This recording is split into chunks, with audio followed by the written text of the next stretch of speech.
시청자 여러분 안녕하십니까? 뉴스9 윤정호입니다. 1주택자가 올해 보유한 주택을 팔면 투기가 아닌 실수요로 보고 양도소득세를 감면해 주고 있습니다. 장기 보유 특별공제, 이른바 장특공제 제도인데요. 이재명 대통령이 SNS를 통해 단계적 폐지를 언급하면서 논란이 커지고 있습니다. 6.3 지방선거 이슈로까지 번질 경우 고가 주택이 많은 이른바 한강벨트 민심이 흔들릴 수 있다는 관측이 나오는데 민주당은 서둘러 검토한 바가 없다고 선을 그었습니다. 하지만 파장이 만만치가 않습니다. 고유동 기자의 리포트 먼저 보시고 장특공제가 폐지된다면 어떤 일이 벌어지는지 시장 반응까지 이어서 짚어보도록 하겠습니다. 이재명 대통령이 장기 보유 특별공제에 대한 생각을 밝힌 건 이틀 전입니다. 빨리 파는 사람이 이익이 되게 하면 매물 유도가 될 것이라며 단계적 폐지까지 언급했는데 야권은 실소유자까지 세금 폭탄이 떨어질 거라고 반발했습니다. 정책은 권력으로 우긴다고 해결되는 것이 아니라 검증된 경제 원리에 기반해야 합니다. 오세훈 서울시장도 장특공제 폐지는 국민재산권 침해라며 최대 피해자는 서울 시민이라고 지적했습니다. 이 대통령이 선진국을 언급한 데 대해서도 오 시장은 영국, 프랑스, 독일 등은 1주택 장기 보유엔 양도차익 과세를 하지 않는다고 반박했습니다.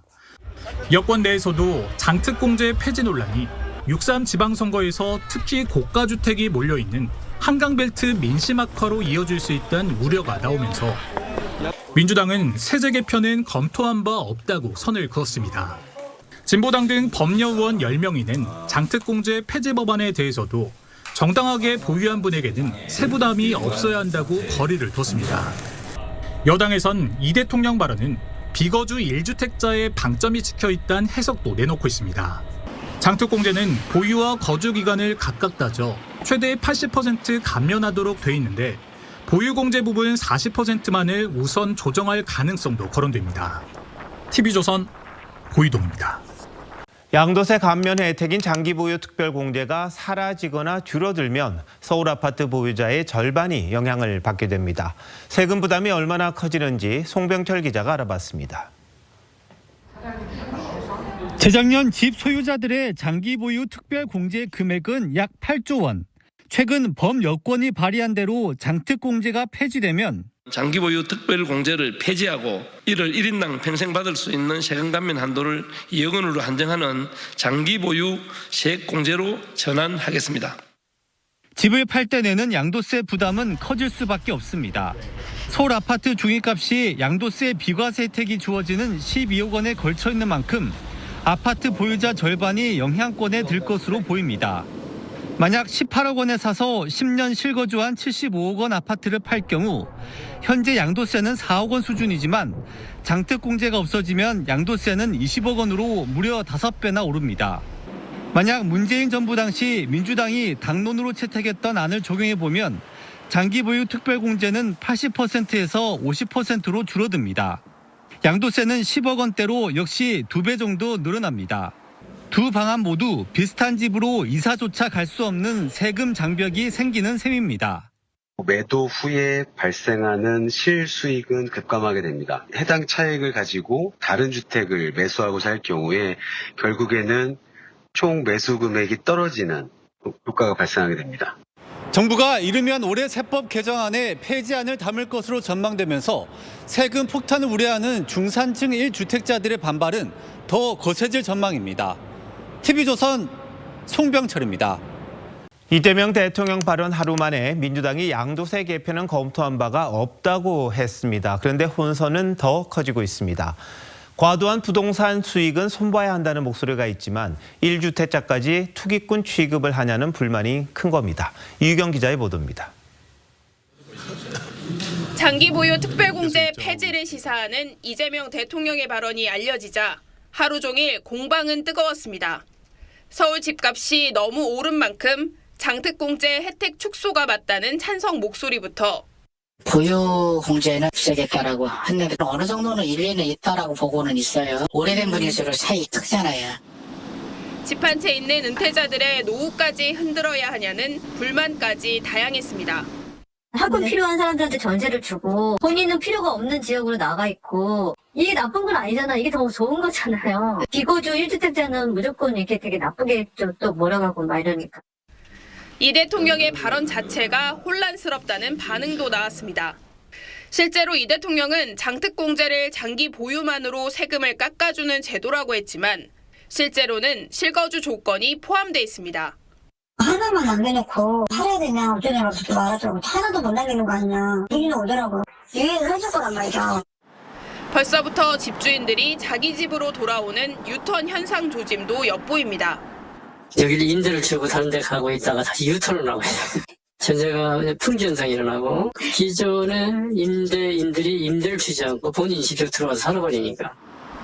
세금은 최후의 수단이라던 이 대통령이 잇따라 세금 강화 발언을 하면서 북폭풍은 커질 것으로 보입니다. TV조선 이유경입니다. 이재명 대통령이 장기 보유 특별공제, 이른바 장특공제 폐지를 시사하면서 논란이 일고 있습니다. 장특공제 왜 만들어졌고 앞으로 어떤 변화가 생길지 황병준 기자와 따져보겠습니다. 황 기자, 우선 장특공제가 뭐고 왜 적용하는 건가요? 쉽게 말해서 집을 갖고 오래 산 사람에게 세금 깎아주는 혜택입니다. 단기간에 집을 사고 팔아서 시세 차익을 노리는 투기를 막고 집을 오래 보유하고 거주한 사람에게 혜택을 주려는 취지입니다. 관련 법은 소득세법 95조입니다. 대상은 1주택자가 보유한 12억 넘는 주택이고요. 기간은 보유 3년, 거주 2년 이상부터입니다. 둘 다 10년 이상일 때 혜택이 가장 큽니다. 최대 80% 공제를 받습니다. 이 장특공제를 적용할 때와 안 할 때 차이가 큽니까? 예를 들어 10년 전에 산 5억 원짜리 아파트를 오늘 15억 원에 판다고 하면요. 보시는 것처럼 양도소득의 계산이 달라지고요. 최종 납부액 차이는 5천만 원이 넘게 됩니다. 양도 차익이 클수록 납부액 차이도 커집니다. 이런 공제제도가 언제부터 시작된 겁니까? 처음 도입된 건 1988년 노태우 정부 때입니다. 당시엔 최대 30%가 공제됐습니다. 물가 상승으로 부풀려진 허구의 이익에 세금을 매기는 부작용을 막고 장기 보유를 유도하기 위한 차원이었죠. 이 체제가 17년 동안 유지되다가 집값이 폭등한 노무현 정부 때 바뀝니다. 실수요자를 보호한다는 목적으로 한나라당 박종근 의원이 법안을 발의해 공제율을 최대 45%로 높였고요. 정권이 바뀐 2008년엔 80%로 높아집니다. 부동산 침체를 완화한다는 목적으로 당시 민주당 김진표 의원이 대표 발의했습니다. 집을 오래 보유만 하면 양도세를 크게 줄일 수 있게 한 겁니다. 이때까지는 보유만 해도 혜택을 받았는데 실제 살아야 이 면세가 되는 건 언제부터였습니까? 2020년 문재인 정부 때입니다. 최대 공제율은 그대로 두고 거주 요건을 넣었습니다.